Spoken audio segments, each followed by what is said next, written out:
Welcome to the deep dive. Today, we're jumping into a source that looks simple on the surface. Deceptively simple, maybe. Yeah, definitely. But it's packed with some surprising insights.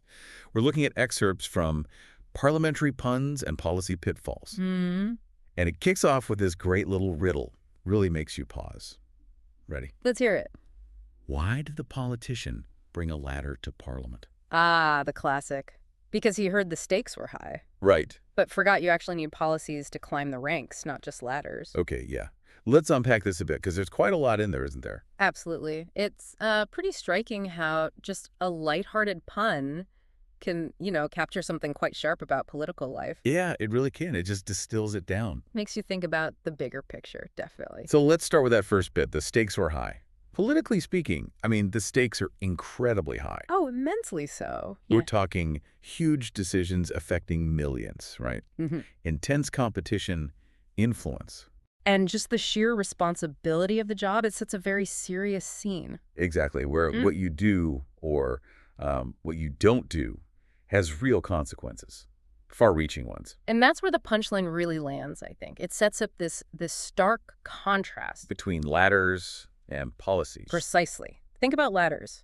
What do they represent here? It's kind of the visible stuff, isn't it? Like superficial ambition. Yeah, or public posturing, maybe. Mm-hmm. Just the appearance of wanting to get ahead, seeking advancement just because. Right, the optics of climbing.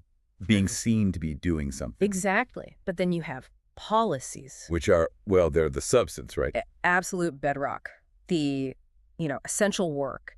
Actual frameworks, ideas thought through, detailed plans. That's what allows for genuine progress. That's how you really climb the ranks in terms of impact, effectiveness, actual public service, not just getting noticed. It really shines a light on that tension. You see it all the time between, like, the performance and the actual hard graft. The stuff that happens behind the scenes, which isn't always glamorous. Not at all. The aha moment for me, reading this, is how the pun makes you ask why that gap exists. Right. Why focus on the latter? Yeah, why the latter instead of, say, the blueprint, the actual plan for what you're building. Well, that touches on something deeper, I think. The incentive structures in politics, maybe? How so? In a world driven by attention, constant news cycles, public perception, sometimes just looking like you're acting or ambitious, the latter strategy gets quicker results. Ah, okay. Recognition, maybe? Yeah. Popularity. Exactly. Even if there's not much behind it, actual policy work is, well, it's often slow, it's complex, not very flashy. Harder to sell quickly. Much harder. So the satire, the pun, it really lands there. It points out that disconnect is sometimes well rewarded. So connecting this back for you, our listener. Yeah. This simple joke from the source, it's like a lens, isn't it? A useful one. It's not just about what political success looks like, but how it's genuinely made. Or perhaps how it should be made. Yeah, and what we should be paying attention to. It kind of encourages you to look past the showmanship. Dig a bit deeper.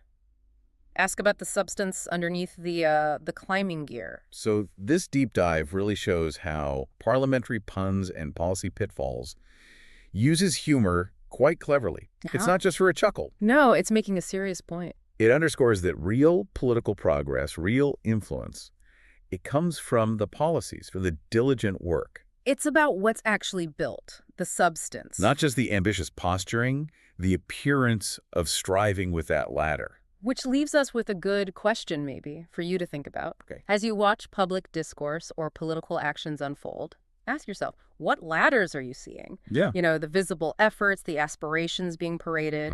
And then maybe more importantly, what policies should you be looking for? What's the substantive work that actually moves things forward, that creates real lasting impact? It's something to keep in mind.